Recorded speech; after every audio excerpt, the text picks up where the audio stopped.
یو ډېر لوی عالم تیر شوي دی بزرګ مرزا جانی جانان رحمه الله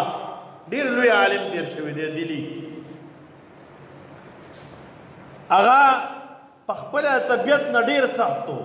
سخت مزاج او طبیعت کې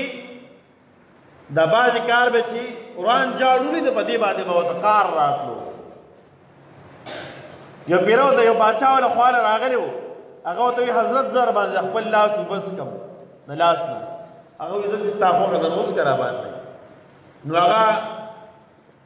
کم کپ کې اوبه راواغېستلې په هغې باندې به د پاسه سر پروت و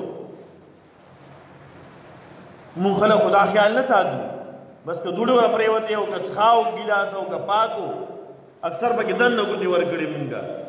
دا تربیت نه د کشر کوو نه د مشر کوو د هغه کې وي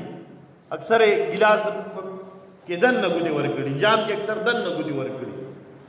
لاس هم څښئ د پاسه پې کپ باندې سر پروت و هغه سر هغه وران جاړدلی و سمې نه اوږدلی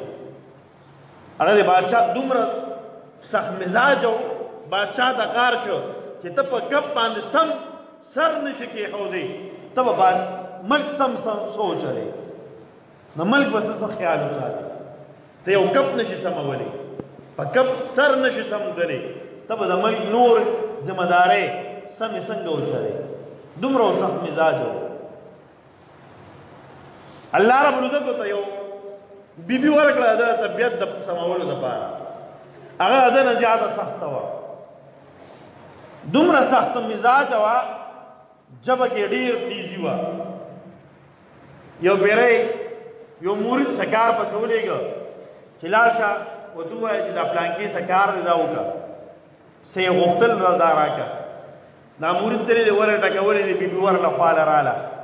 څوک یې زه د پیر صاحب مورید یم د کوم پیر صاحب د پلانکي صاحب ښه مړه هغه ته ګوره پیری دی ګوره د خپلې بیبي د خپل خاوند بد شروع کړه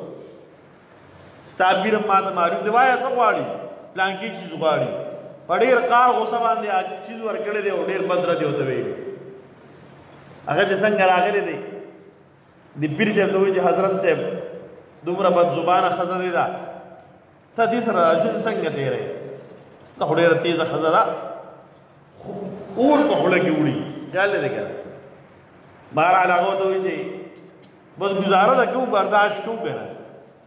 وی حضرت دومره تیز زبانه ښځه ده طلاق وله ورکړه چې بس خلاص شي دی سمه ښځه به له وکړه دینداره نیکه برداشت والا او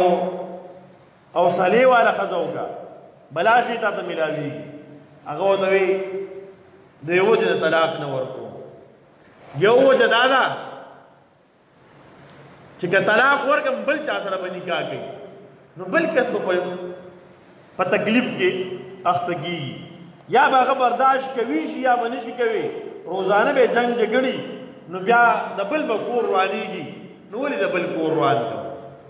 د بل چا سره به نکاح کوي نو زما په شان دی بل کس کې برداشت شي یا به نه صبر به ورته یا کوي شي یا به نشي لہذا ځکه طلاق نه ورکوم او دویم عمل وایي د دې ښځې د تیز زبان درازې د وجې نه زه صبر کوم په دې باندې الله ما ته دا دومره لوی مقام راکړی دی ما چې دا بلا شي مریدان دی او الله لوی عزت راکړی دنیا کې او الله رب دا دومره لوی مقام او مرتبه راکړې ده د دین پوهې او سمجھ یې راکړی دی زما په لاس او زما په وجه باندې دومره لوی خلکو ته خیر میلاویږي دا د دې بیبي د برداشت د وجې نه د دې د برداشت